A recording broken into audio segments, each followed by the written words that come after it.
সুফিয়ানে সৌরি রহমতুল্লাহ আলাইহি আলী রাদিয়াল্লাহু তাআলা আনহুর ছাত্র ছিলেন। তো ওনাকে স্বপ্নে দেখানো হয়েছে যে আমার একজন ওলি মারা গেছে, তোমাকে জানাজা পড়াইতে হবে। তো সুফিয়ানে সৌরি রহমতুল্লাহ আলাইহি ভাবতেছিলেন যে লোকটা এরকম কি আমল করত যে স্বপ্নে আমাকে নির্দেশ দেওয়া হইলো এর জানাজা পড়ার জন্য। তো এলাকায় যে জিজ্ঞাসা করছে, ভাই লোকটা কি কাজ করত, তার ইবাদত বন্দিগি কিরকম ছিল? তো সবাই এক বাক্যে বলতেছিল সাধারণ লোক ছিল, তেমন কোনো উল্লেখযোগ্য না ব্যক্তিত্ব ছিল না আমল সামল ছিল। তো সুফিয়ানে সৌরি রহমতুল্লাহ আলাইহি ভাবতেছিলেন যে এলাকার মানুষ থেকে তথ্য পাওয়া যাবে না, আচ্ছা বাড়িতে জিজ্ঞাসা করি। তো বাড়ি যায় জিজ্ঞাসা করছে লোকটা কি আমল করত। তো বলছে না সাধারণ ছিল। তো উনি একটু নৈরাশ হয়ে ভাবতেছিলেন যে বাড়িওয়ালাদের থেকেও পাইলাম না, আচ্ছা দেখি গোপন ভাবে আর স্ত্রীর থেকে কোনো খবর নেওয়া যায় কিনা। অনেক কিছু থাকে যেটা জামাই বউই জানে আর কেউ জানে না, ঠিক না? তো স্ত্রীকে যখন জিজ্ঞাসা করছে, বলছে লোকটা তো ছিল সাধারণ কিন্তু তার একটা আমল ছিল। বলছে সেটা কি? কোরআন পড়তে জানতো না, কিন্তু ডেলি কোরআনকে নিত আর পৃষ্ঠা উল্টাইতে থাকতো আর চোখের পানি ঝরাইতে থাকতো আর বলতে থাকতো হাদা কালাম রব্বি, এটা আমার রবের কালাম। তো সুফিয়ানে সৌরি রহমতুল্লাহ আলাইহি চিৎকার দিয়াতে বলতেছিলেন ওয়াল্লাহি হাদা হুয়া, এটাই ওইটা। এটার কারণেই তার এই এত বড় মর্যাদা যে আমাকে স্বপ্নে দেখানো হয়েছে যে আর জানাজা পড়াই। মেরে দোস্ত, আমরা চলে যাব, সবাই চলে যাব। দুনিয়াওয়ালারা আমাদের সাথে সম্পর্ক ছিন্ন করে দিবে আর সম্পর্ক ছিন্ন হয়ে যাবে। আসেন আসেন, সুযোগ এখনো হাতের নাগালে আছে। যেই সম্পর্কগুলো আমাদের জীবনে আখেরাতের জীবনে কোনোদিন বিচ্ছেদ ঘটবে না, দুই চারটা জানি আর একটার সাথে হইলেও নিজের সম্পর্ক গড়ি, মনে প্রাণে গড়ি। আমি সবাইকে বলতেছি, কিন্তু যুবকদেরকেও বলতেছি, আপনাদেরকেও বলতেছি, যদি আওয়াজ মা বোনদের কানে যায় তো তাদেরকেও বলতেছি, একটা এরকম সম্পর্ক গড়ি যেটা কোনোদিন আমার সাথে বিচ্ছেদ না ঘটে। এই উম্মত কিন্তু আল্লাহর বড় লাডলা উম্মত। লাডলা বোঝেন? আরে লাডলা বোঝেন কি? ডাকায়েরা তো লাডলা বোঝার কথা, ঠিক না?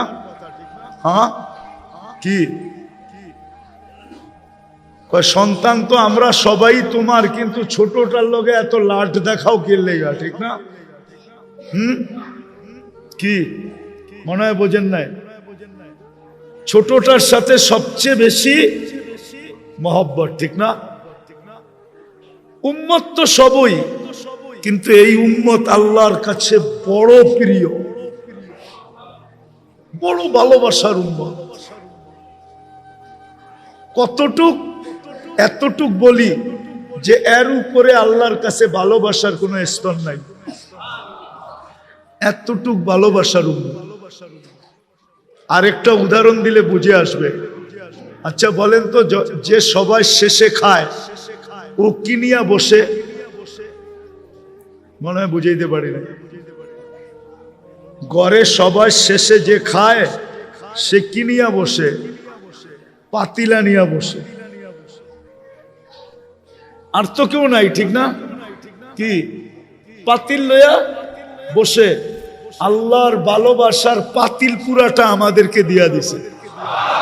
না আমাদের পরে তো উম্মত নাই, আমাদের পরে তো কাকে দিবে ওই পাতিল? ভালোবাসার পাতিল আমাদেরকে দিয়ে দিছে। এই উম্মত বড় ভালোবাসার উম্মত, বড় ভালোবাসার উম্মত, বড় ভালোবাসার উম্মত। এই জন্য এই উম্মতকে ছোট ছোট আমলে পার করাবে, ছোট ছোট সম্পর্কে উম্মত পার হয়ে যাবে। কি ছোট ছোট সম্পর্কে, ছোট ছোট সম্পর্কে পার হয়ে যাবে। একটা হাদিস দেখাই, গরম তো এখনো শুরু হয় না, ঠিক না? এই রোডেও যারা চা বিক্রি করে সবার চার দোকানের সামনে পানি রাখা থাকে, ঠিক না? ঝাড় রাখা থাকে, ঝাড়, ঠিক না? প্রচন্ড গরমের দিন কেউ আসলো আর জারের থেকে এক গ্লাস খায়া চলে গেল, ঠিক না? তেমন কিছু বলে না, বলে নাকি?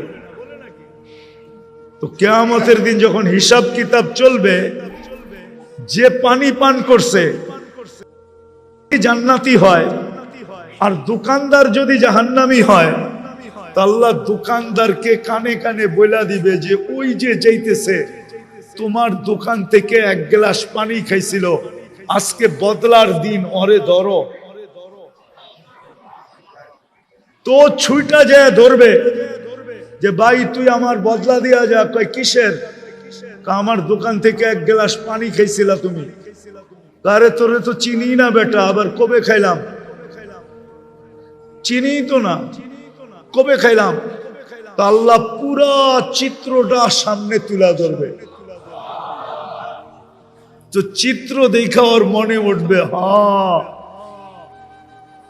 খুব পিপাসিত ছিলাম, গরম অনেক ছিল, খায়া তো ফেলছি। তোর মনে উঠবে, তখন বলবে বদলা দিয়া যাও, চলো আল্লাহর কাছে, নিয়ে যাবে আল্লাহর কাছে। আল্লাহ বলবে বদলা দাও, বদলা দাও। তো বলবে আল্লাহ আপনার মেহেরবানিতে তো আমি জান্নাতে যাইতেছি, আমি আর বদলা কোত্থেকে দিব? তা আল্লাহ বলবে ঠিক আছে, তাইলে তুমি তোমার ভাইয়ের হাত ধরো। তো হাত ধরবে, তো আল্লাহ বলবে যাও তোমাকেও জান্নাত দিয়ে দিলাম। লাডলা উম্মত, লাডলা, পুরা ভালোবাসার পাতিল দিয়া দিছেন। এই জন্য আসেন, যতগুলা সম্পর্ক আখেরাতে চিরদিন অটুট থাকবে ওগুলা শিখি, ওগুলা শিখি। আল্লাহ রাস্তা দিয়া দিছেন। হ্যাঁ, মানুষের পছন্দ অপছন্দ থাকে, আপনি তাবলিগে যে শিখতে পারেন না, এটা আপনার পছন্দ না, আমার কোনো বিরোধ নাই, তাহলে আপনি আল্লাহওয়ালাদের মজলিসে যায় শিখেন। ওইখানেও আপনার ভালো লাগে না, তাহলে হক্কানি আলেমদের কাছে যায় শিখেন। হক্কানি আলেম তো আছে না নাই? এদের কাছে বসে শিখেন। লম্বা শিখার তো দরকার নাই, এক দুটা শিখেন। এটাকে মনে প্রাণে ধরে রাখেন। আমার কথা একদিন সত্য হবে ইনশাআল্লাহ। আপনারাও চোখে দেখবেন যে এই উম্মত ছোট ছোট বাহানায় পার হয়ে যাবে, ছোট ছোট সম্পর্কে পার হয়ে যাবে, ছোট ছোট সম্পর্কে পার হয়ে যাবে এই উম্মত। কেননা এটা ভালোবাসার উম্মত, পুরা ভালোবাসার পাতিল দিয়া দিছে আমাদেরকে, বান্ড দিয়া দিছেন, সবকিছু আমাদের উপরে ঢেলা দিছেন। এই জন্য সবার কাছে দরখাস্ত, শিখেন, এর সাথে সম্পর্ক জোড়েন। যুবকদেরকে বলবো জোড়ো, মউত কখন আসবে কেউ জানে না। দুই শ্রেণী ব্যতীত কারো পার পাওয়ার সুযোগ নাই, শুধু বাচ্চার পাগল। বাকি যুবক, তোমাকে আমাকে এই চেহারাটা দেখাইতে হবে। ওই দিন কিভাবে দেখাবো? কিন্তু নিজের কাছে যদি কিছু থাকে তো আশা করা যায় এই উম্মত পারে লেগে যাবে যদি আল্লাহর রসুল হাউজে কাউসারের থেকে বিতাড়িত না করলেন। আর যদি বিতাড়িত করে দিলেন তাহলে বাঁচার কোনো রাস্তা থাকবে না। এজন্য তো আমি বলি, ওলামারা একমত হবে কিনা জানি না, হাউজে কাউসার যার পেটে গেল ওকে আল্লাহ কোনো না কোনো বাহানায় জান্নাত দিবেই দিবে, দিবেই দিবে, দিবেই দিবে। কেননা যার পেটে হাউজে কাউসার গেল ওই পেট কোনোদিন জাহান্নামে যাবে না।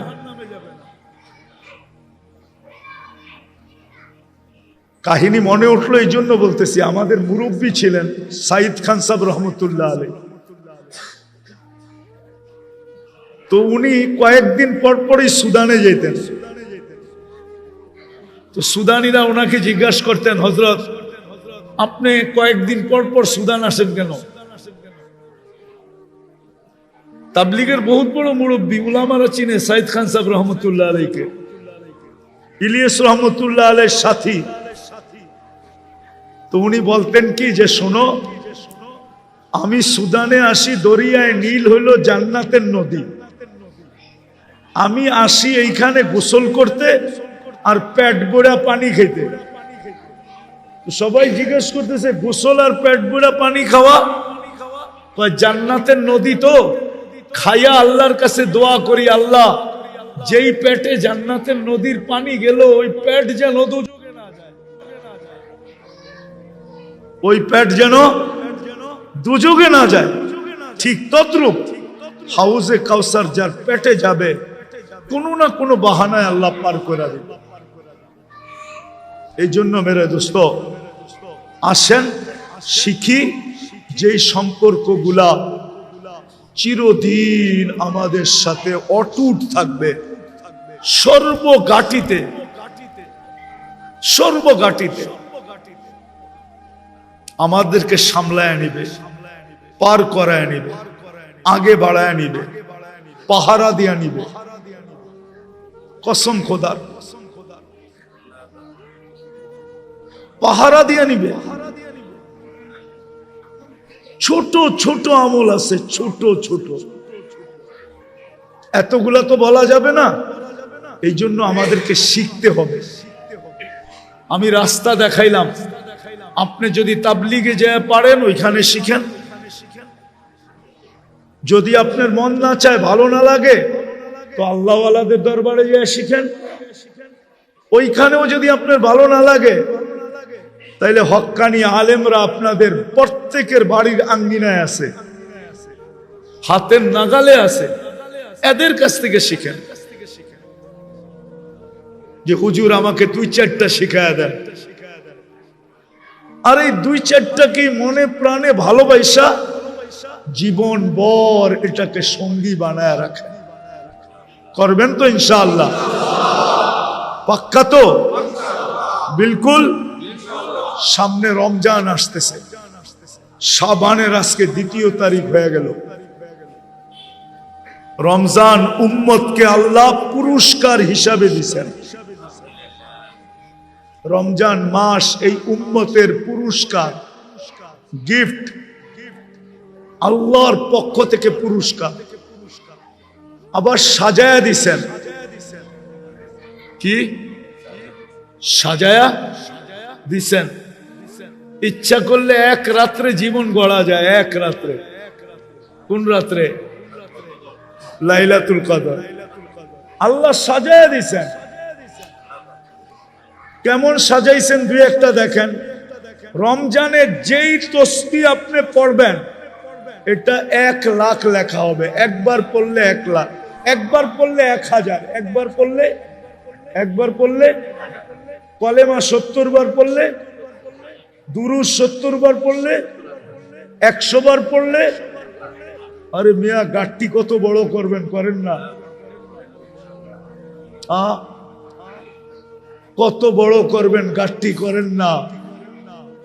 একবার ইয়াসিন পড়বেন, কত? রমজানের বাইরেই তো 10 খতম। রমজানে যদি 1000 গুণ বাড়ে তো কত হলো? কত? ম্যাথমেটিক্স ঠিক আছে তো? হ্যাঁ, একবার পড়লে 10 খতম, আর 1000 গুণ বাড়লে কত হইলো? দুর্মিয়া 10,000 হইলো।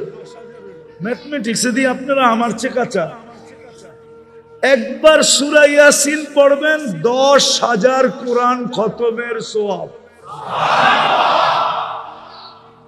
বাবারে 1000 দেন না, মায়েরে 1000 দেন না, দেখা যাবে আপনি 1000 কোরআন খতম দিছেন, কোরআন খতম উইরা যায় মা বাবারে এমন ল্যাপটায় ধরছে, আযাব কয় আমি জান, আযাব যদি আল্লাহ না করো হয়েও থাকে তো আযাব বলবে ছাইরা দে মা, কান্দা বাঁচি।